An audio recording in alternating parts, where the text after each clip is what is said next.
Good day, everyone. I'm George Martorano here with another Fourth Wheel segment. It's almost midday and the weather's a little cooler.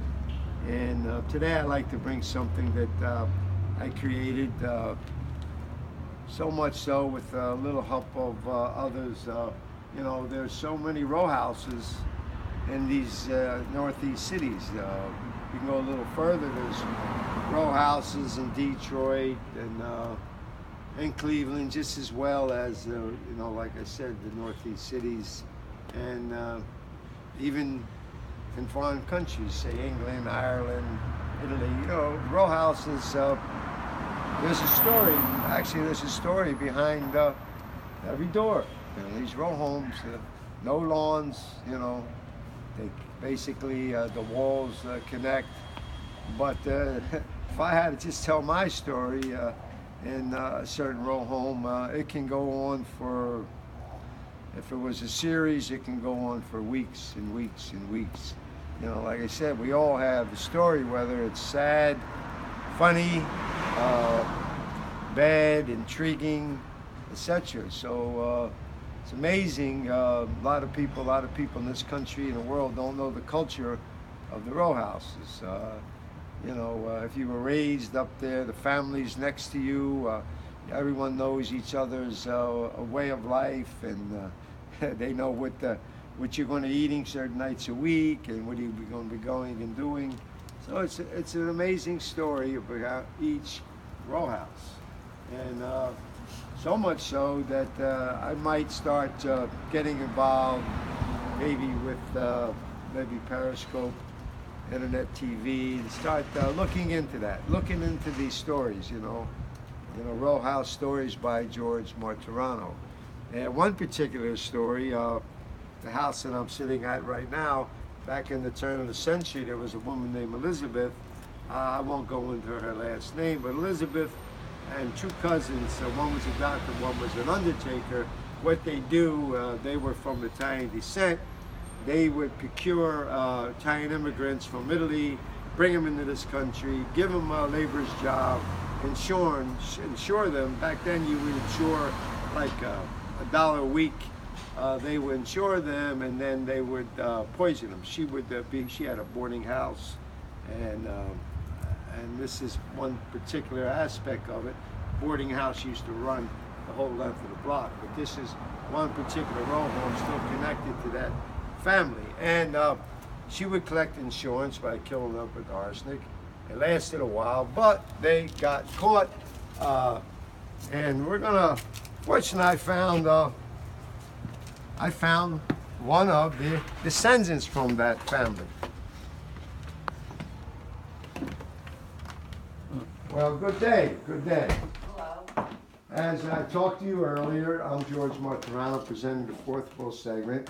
And I've been interested in what stories are behind these row houses. And you have a beautiful row houses, and I understand it's an extension of your family. Yes, it Now, I understand your name is Elizabeth too? is. Two.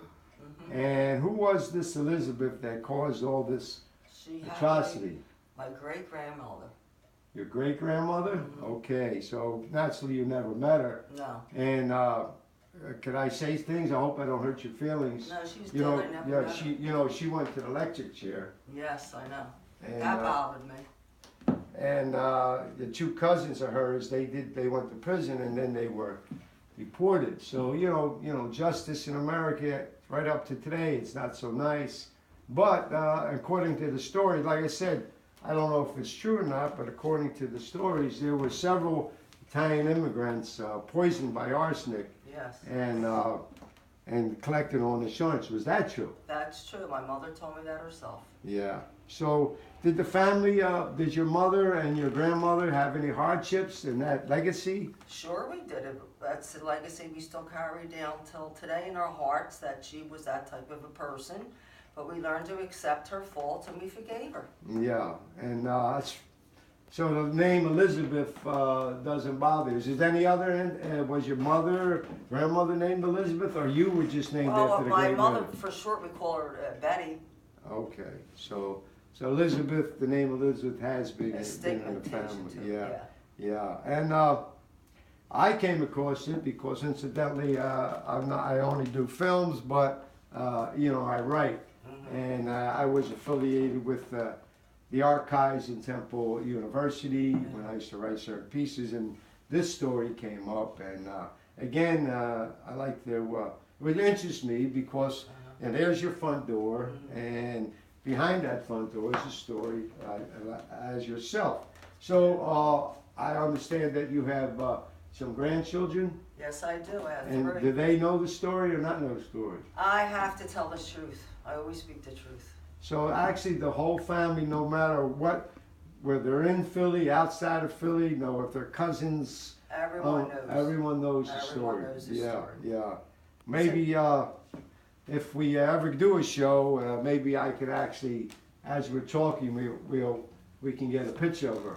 Oh, she was a beautiful woman. That's why she Okay. conned everybody. Oh, so it was, so you accepted that? You Oh, accepted sure it was I a did. con game? It's not my life. Yeah, okay, so I appreciate this, us stepping in here. Anytime. And I like your hat and your glasses, and Thank you. I guess You're a it's your way. good-looking man yourself, sir. Okay, that's the way you express yourself, okay? Yes. I understand, like you said, she was a pretty woman, Yes, she Elizabeth, was. your great-grandmother, and she dressed well. Good-hearted. Even though she was a killer, she was a good-hearted person. Okay, well, that's something to consider in the future. So anyway, thank you again. You're more than welcome. All right. More than welcome, Mr. Well- Martorano. George Martorano saying goodbye. Another Fourth Wheel segment on Row Homes or Row House Stories by George Martorano.